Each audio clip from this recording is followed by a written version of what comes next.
This isn't a shelter, sweetheart. Free treatments down the street. Dr. Charles. Reed's voice dripped with condescension as the fluorescent lights of Ridgeview Medical Center flickered overhead.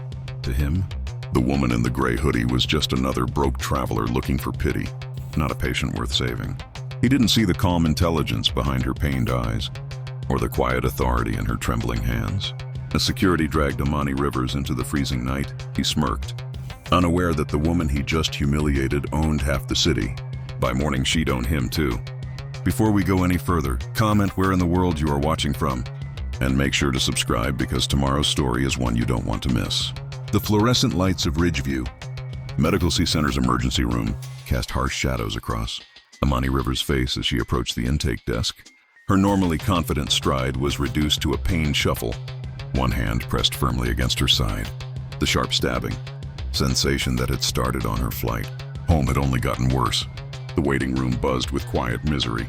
Crying children, elderly patients slumped in uncomfortable chairs, the occasional wet cough echoing off institutional green walls. The air smelled of antiseptic and stale coffee. Nurse Gina Parker sat behind a plexiglass barrier, her eyes fixed on a computer screen. Her scrubs were wrinkled, her expression blank with the numbness that comes from too many 12-hour shifts. She didn't look up as Amani approached.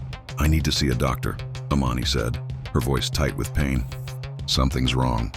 The pain in my side is getting worse." Gina's fingers continued, clicking away at her keyboard. "Fill these out." She slid a clipboard through the opening, still not making eye contact. "Insurance card and ID." "I have insurance, but my wallet's in my checked bag. I came straight from the airport." Sweat beaded on Amani's forehead. "Please, I really need help." This finally made Gina look up, her eyes doing a quick sweep of Amani's disheveled appearance. The gray hoodie, the messy hair, the lack of makeup, her lip curled slightly. "Without proof of insurance, you'll have to wait. Take a seat." Amani's legs felt shaky as she lowered herself into one of the hard plastic chairs. The clipboard trembled in her hands as she tried to focus on the small print. The pain made it hard to concentrate, the letters swimming before her eyes. Hours crawled by. The waiting room slowly emptied and filled again.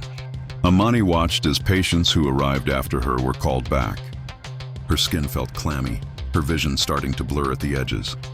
She approached the desk twice more, only to be waved away by Nurse Parker. "Still processing your paperwork," was all she would say. Around midnight, Dr. Charles Reed emerged from behind the double doors.